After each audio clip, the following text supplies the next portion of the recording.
तमिलनाडु में जाकर के अगर इस प्रकार की भाषा का प्रयोग किए हैं तो कांग्रेस अपने अंत को स्वयं आमंत्रित कर रही है और इसकी जितनी निंदा की जाए वो कम होगी। उनके लिए आतंकवादी शब्द का प्रयोग करना यह किसी भी राजनीतिक दल के द्वारा सबसे अब तक का प्रयोग किया जाने वाला घटिया, घिनौना और बदतमीजीपूर्ण शब्द है। इसलिए इस शब्द को वापस लें, देश से माफी मांगे। गिरगिट की तरह रंग बदलने का काम कांग्रेसियों के द्वारा करने की आदत है। सच को स्वीकार करें। वो मीडिया के पास भी और सोशल मीडिया के पास भी उनके द्वारा क्या कहा गया है वह उपलब्ध है। अर्जुन खड़गे का एक बयान आता है, वो बयान में जहां तमाम बातें कहते हैं तो वहीं प्रधानमंत्री पे वो एक टिप्पणी करते हैं, आतंकवादियों से तुलना कर देते हैं उस बयान में। किस तरह से इस पूरे बयान को देखते हैं? देखिए, सबसे पहले तो मैं कांग्रेस के राष्ट्रीय अध्यक्ष श्री मल्लिकार्जुन खड़गे जी के द्वारा इस प्रकार की असंसदीय भाषा का प्रयोग करने की कड़े शब्दों में भर्त्सना करता हूं। लेकिन कांग्रेस की डिक्शनरी में जितनी भी गालियां होती हैं, जितने भी अपशब्द होते हैं, बारी बारी से उनके सभी नेताओं ने, चाहे श्री मल्लिकार्जुन खड़गे जी हों, चाहे श्री राहुल गांधी हों, चाहे श्रीमती सोनिया गांधी रही हों, चाहे उनके अन्य नेता रहे हों, उन्होंने हर वह गाली दी है, वह हर अपशब्दों का प्रयोग किया है जो सभ्य समाज में, राजनीतिक जीवन में अशोभनीय होता है। आज जिस प्रकार से माननीय प्रधानमंत्री जी के प्रति शब्दों का प्रयोग किया गया, पूरा देश इससे गुस्से में है।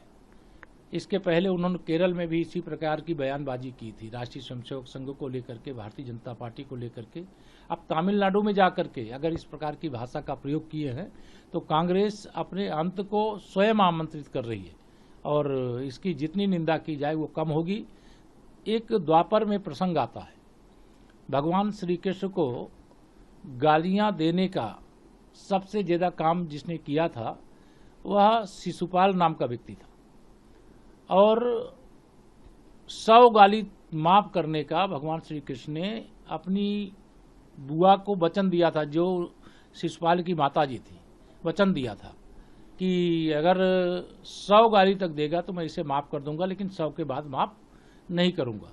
और जब महाराजा युधिष्ठिर जी का राजसूय यज्ञ हो रहा था उस समय उसने वह 100 गालियों का क्रम पूरा किया और जब 100 गाली पूरी हो गई तो भगवान श्री कृष्ण का सुदर्शन चक्र चला था और शिशुपाल का वध हुआ था। कांग्रेस का मैं हत्या करने की बात हम इस समय नहीं कर सकते, उस समय की परिस्थिति, लेकिन कांग्रेस का राजनीतिक रूप से देश की जनता जरूर वध करेगी, क्योंकि माननीय नरेंद्र मोदी जी भारत के प्रधानमंत्री तो हैं ही, लेकिन देश के 150 करोड़ लोगों का नेतृत्व करते हैं और उनका अनादर करना, उनका अपमान करना, उनके बारे में गाली शब्द का प्रयोग करना, उनके लिए आतंकवादी शब्द का प्रयोग करना, यह किसी भी राजनीतिक दल के द्वारा सबसे अब तक का प्रयोग किया जाने वाला घटिया, घिनौना और बदतमीजीपूर्ण शब्द है। इसलिए इस शब्द को वापस लें, देश से माफी मांगे और इस प्रकार की भाषा बोलना बंद करें।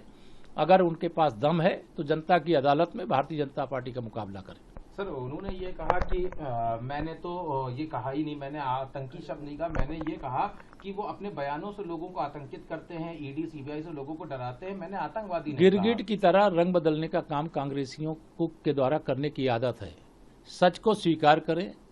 वो मीडिया के पास भी और सोशल मीडिया के पास भी उनके द्वारा क्या कहा गया है वह उपलब्ध है और इस प्रकार के शब्दों का प्रयोग करने के बाद भागने की जगह वो देश से माफी मांगे, माननीय प्रधानमंत्री जी से माफी मांगे और अगर वो माफी नहीं मांगेंगे तो पूरा देश उनका विरोध करेगा, कांग्रेस पार्टी का विरोध करेगा।